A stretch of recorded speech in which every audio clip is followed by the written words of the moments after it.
Hello everyone, welcome back to my channel. Today let's go over a medium level question that I just solved on my own. So I'm super happy about this and I'm very glad that I was able to come up with my own solution to this question without any assistance. So let's go over it and let me show you how I did it. So this is question 3164, find the number of good pairs 2. So you're given these two integer arrays and what you want to do is just count for each element in nums1, how many elements are divisible by that number in nums2? And then just sum up all of those counts of the valid numbers divisible by each number in nums1 and then return that count, right? So let's go ahead and do that for n in nums1, for value in nums2. So if n is divisible by value, meaning if you mod it, it's equal to 0, then we just add 1 because that's another pair. You know, there's no requirement for the indexes to be in front of the other. So let's just go ahead and return the answer. So run this.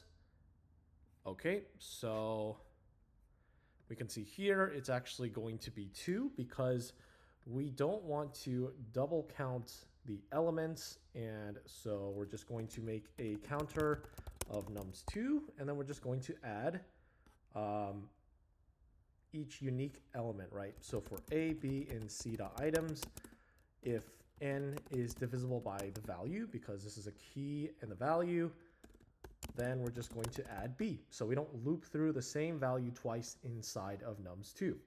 But it still doesn't work, so let's try to think about this again. And it appears that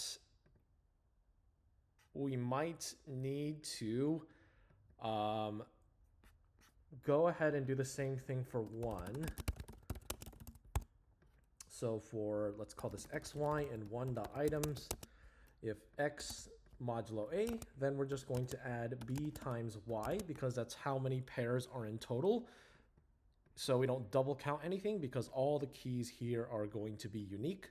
So for example, this would be the frequency inside of, for that element inside of 2, and then this would be the frequency inside of 1 for that element. For example, 1 would appear once, 12 would appear once.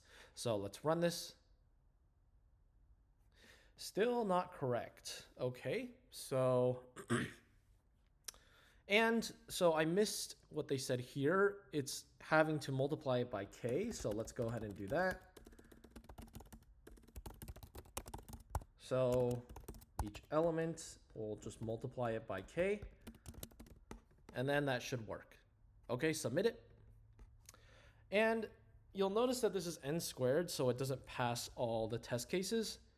And so let me show you exactly how I optimized it. So let's let this time out, and you can see you're almost there. But if we notice something, we're just trying to count how many numbers in each nums1 and nums2 are divisible by nums1 when you multiply that number by k, right? So why not just go, because we're trying to find all the divisors of 1, and then how many are matching inside of nums2 after you multiply every element in nums2 by k. So for example, nums2 here would go from this to 6 and 12. And then from this is the actual array we're looking at for nums2. And then we're going to see how many divisors match inside of nums2, right? So let's go ahead and first loop through every number in nums1. And then we only have to go up to the square root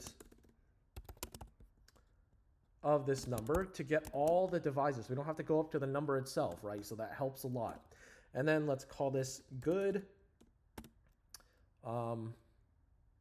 So let's first actually make a counter of nums2, because for example, if this is divisible by the divisor, then we're going to actually add. So we care about not only j, but also n divided by j, right? So that's kind of the idea here. And so if we're caring about j, if they're not equal, then we have to add both of those frequencies in nums2, because again, this has already been multiplied by k. So each value, each key is value times k, and then the frequency inside of here. So then we're going to look for this as the key and then this as the key. If they're not the same, then we're going to add both of them. If they're the same, we don't want to double count them, right? Because we're only caring about the unique values. So if j is not equal to n divided by j, then again, let's get rid of this. We're going to add c, which is all the values, times k, right?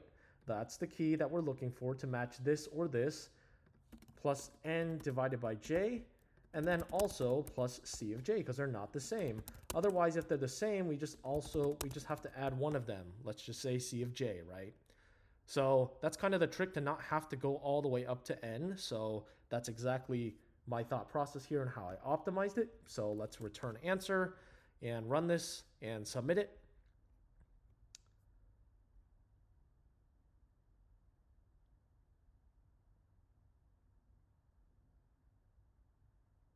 And there you go, passes all test cases. So again, I'm super happy that I was able to come up with my own solution to this question without any assistance and solve it completely on my own. So that's it for this video, and thank you for watching.